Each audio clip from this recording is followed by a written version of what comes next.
Alright, so we're going to have a look at some applications of straight line graphs. So here we're going to be given a worded problem, direct or partial variation. So we've got y-intercepts and gradients in a worded scenario. So here we've got Billy working in textiles, sewing on tags.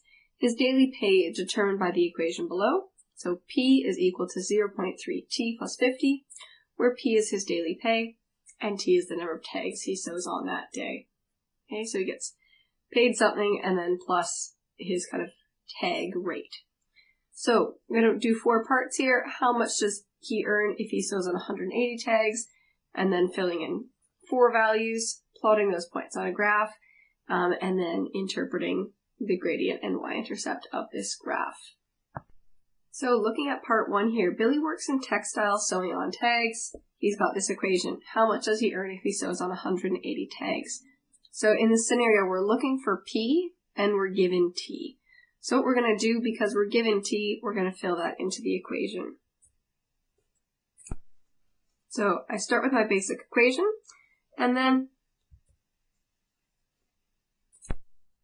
alright, so having a look here, if we substitute in 180 for T, we pop that right in. Remember, we like to use brackets to show what's happening.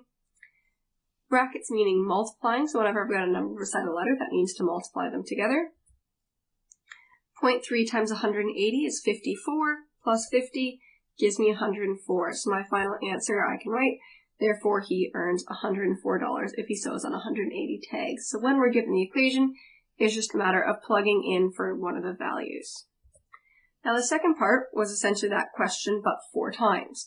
So I'm asked to fill in the table of values here.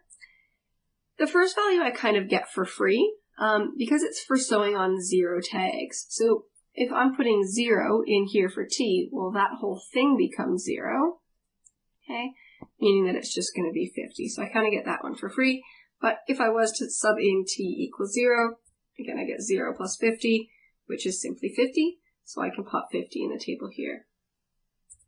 Now for the next one, of course, T is equal to 100.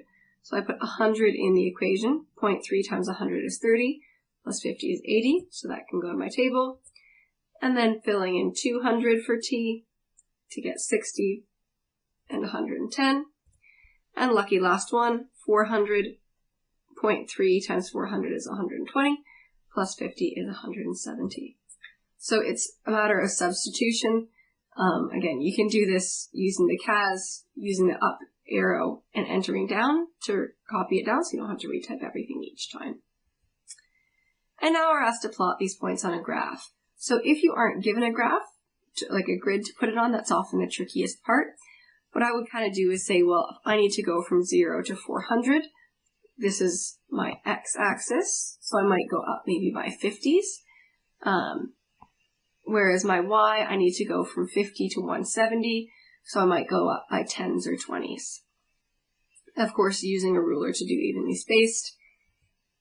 I've done that already, so I've gone up by 50s here. Here I've gone up by 20s, but I've put a tick halfway through, so it's going up by 10s, but it's just not quite as cluttered that way. Now we're asked to plot these points on the graph. So again, this is my x coordinate and my y. So when my x is 0, my y is 50. So I plot on that point there. When my x is 100, my y is 80. Plot that point there. At 200, I get up to 110. And finally 400, I get up to 170. Notice I didn't do 300, but that would be exactly halfway in the middle because this is a linear graph. I was just a little bit overachieving. I could go ahead and draw a straight line through that. Of course, putting an arrow on the end. Notice I don't extend in the negative direction because there isn't a context there. You can't sew on a negative number of tags. So I would start at 0 and continue up that way. So that's plotting that on the graph. Again, just really being careful as to which is your x and which is your y coordinate and making sure you use a ruler if you are expected to draw out the grid. Now the last part is good old interpreting. So we're given the equation, which is quite nice. Often we're not given the equation, but here we are. And we're asked to interpret the gradient and the y-intercept. So before we can interpret, we need to make sure we can identify which is which. Now remember, the gradient this is always the coefficient. So that's the number directly in front of a letter. Whereas the y-intercept, that's the constant. So it's all by itself. So if you're having trouble identifying which and which, again, whether it's y equals mx plus c or a plus bx, think about the gradient is the number with the letter, and the y-intercept is 1 by itself. So to start off, I want to at least identify what the gradient is. So it's the number with the letter, so that means it's 0.3. That's half the battle. Now I actually need to interpret it. So explaining, well, what does that actually mean in context?